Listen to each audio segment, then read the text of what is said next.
नमस्कार, आप देख रहे हैं बिहार तक। मैं हूं आपके साथ सुकन्या सिंह। बिहार में एक वर्ग है शिक्षकों में, शारीरिक शिक्षक स्वास्थ्य अनुदेशकों का। ये वो पीटी टीचर हैं जो सिर्फ 8,000 महीने के वेतन पर काम करते हैं।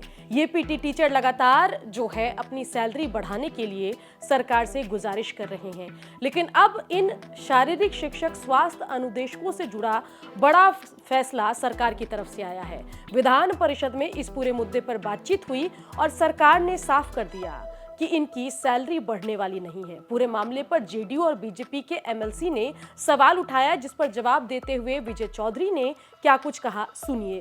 खंड 2 वस्तु स्थिति यह है कि शारीरिक शिक्षा एवं स्वास्थ्य अनुदेशक को विद्यालय संचालन की पूरी अवधि तक विद्यालय में रहने की बाध्यता नहीं है। शारीरिक शिक्षा एवं स्वास्थ्य अनुदेशक का पद अंशकालिक है। खंड 3 वर्तमान में शारीरिक शिक्षा एवं स्वास्थ्य अनुदेशकों को सरकारी कर्मी के रूप में सेवा समायोजन एवं मानदेय वृद्धि का प्रस्ताव सरकार के समक्ष विचाराधीन नहीं है। वही विचार करने के लिए तो आग्रह किया गया है प्रश्न के द्वारा, जो कि विचार किया जाए। और 8,000 में अंशकालीन है, लेकिन पूर्णकालीन सेवा ली जा रही है। मैं यही कह रहा हूँ, इसीलिए पूर्णकालीन अगर सेवा देते हैं तो उनके मानदेय में वृद्धि का विचार जो भी होता है सरकार के द्वारा किया जाए।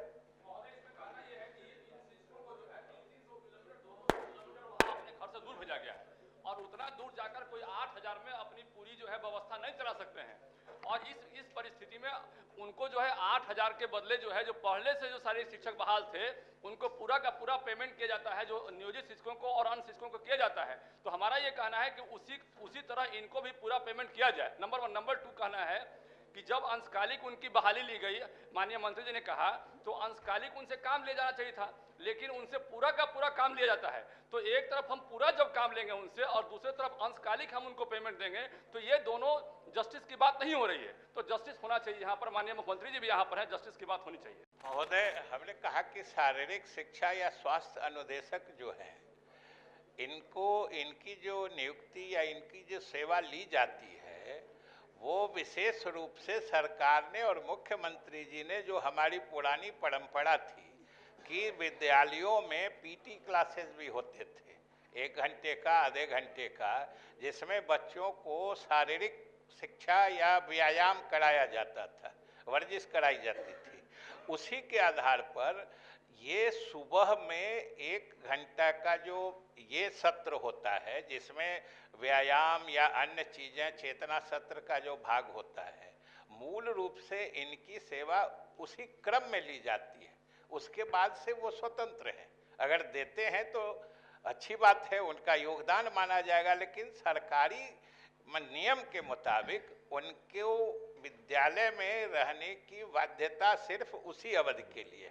सरकार ने साफ कर दिया है कि शारीरिक शिक्षक स्वास्थ्य अनुदेशकों की सैलरी नहीं बढ़ेगी, जिसके बाद पीटी टीचर का दर्द छलका है। बिहार सरकार के शिक्षा मंत्री जी का जो बिहार विधान परिषद में जो बयान आया है कि ये बस 1 घंटे के शिक्षक हैं, अंशकालिक शिक्षक हैं, ये बिल्कुल ही गलत बयान है। क्योंकि जो पहले के भी हमारे नियोजित शारीरिक शिक्षक हैं, उनका क्या सिलेबस है पूरे बिहार में, या बीपीएससी से जो बहाल हो रहे हैं उनका क्या सिलेबस है बिहार में शारीरिक शिक्षक का, ये हमें सिर्फ बता दिया जाए।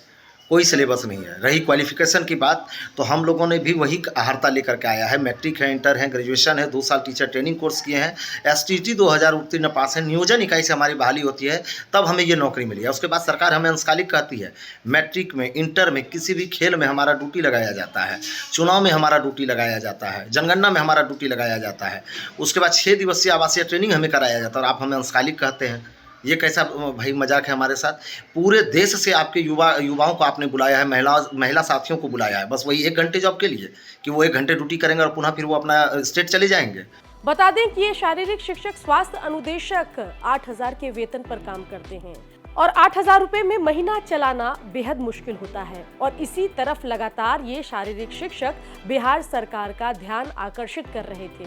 इन्हें बार बार बिहार सरकार के बड़े नेताओं से आश्वासन भी मिलता रहा कि इनकी सैलरी बढ़ जाएगी, लेकिन अब सरकार ने साफ कर दिया कि इनकी सैलरी नहीं बढ़ेगी।